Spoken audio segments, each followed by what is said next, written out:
आज के समाचार के लिए मैं राजकिशोर पुजारा, प्रवक्ता रसायन विज्ञान। तो शुरू करते हैं आज के अंतर्राष्ट्रीय समाचार से।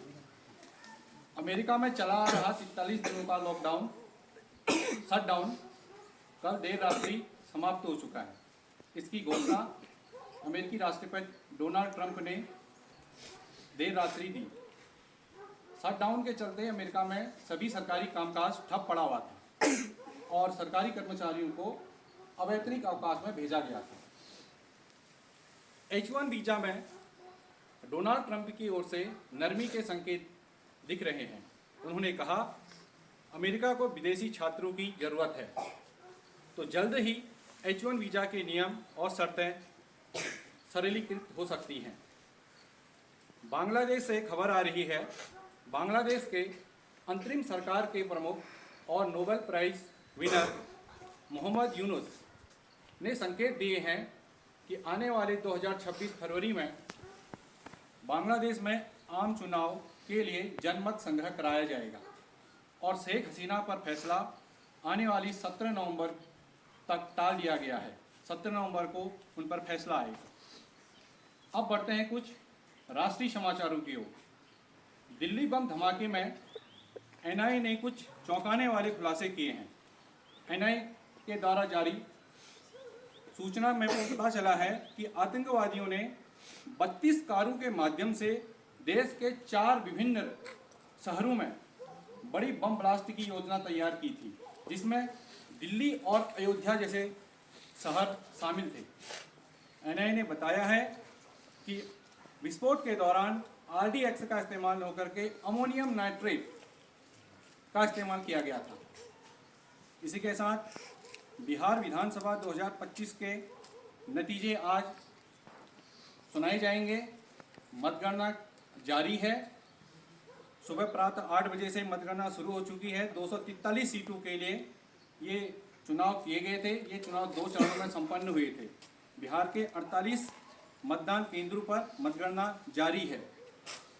अब बढ़ते हैं कुछ राज्य समाचार की ओर। 25 वर्ष पूरे होने पर, राज्य स्थापना के 25 वर्ष पूरे होने पर रजत जयंती के अवसर पर धामी कैबिनेट के द्वारा महत्वपूर्ण फैसले लिए गए हैं, जिसके अंतर्गत मंदिर माला परियोजना के तहत उत्तराखंड की 5700 किलोमीटर सड़कें जो कच्ची हैं उन्हें पक्का किया जाना है।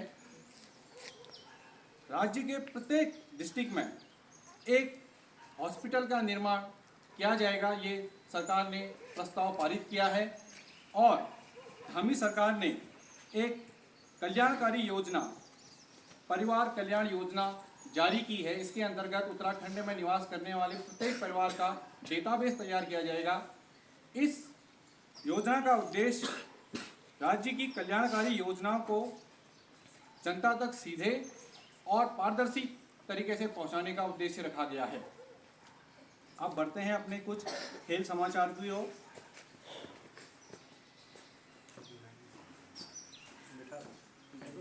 अपने कुछ खेल समाचारों की ओर। भारत और साउथ अफ्रीका के बीच 2 मैचों की टेस्ट श्रृंखला का पहला मैच आज कोलकाता के ईडन गार्डन में खेला जाएगा।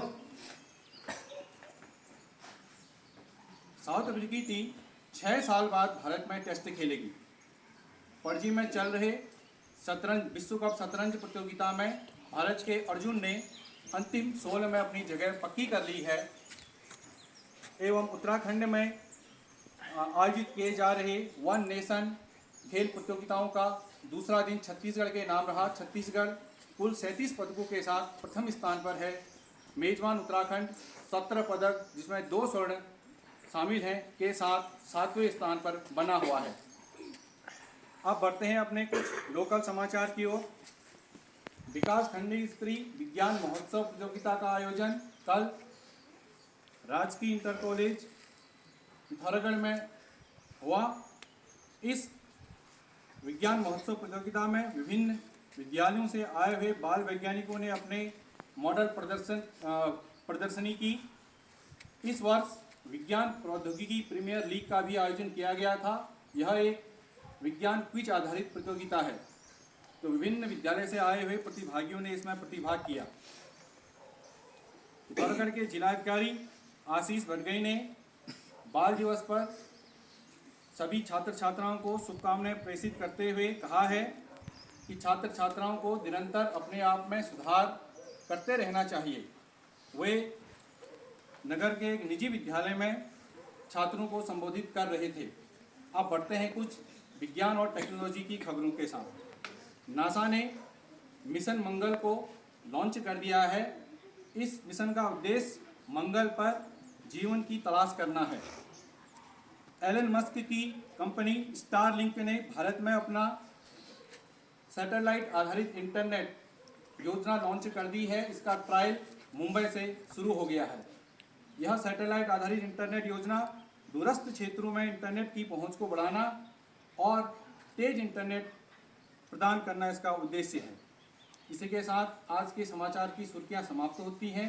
आप सभी का दिन शुभ हो। धन्यवाद।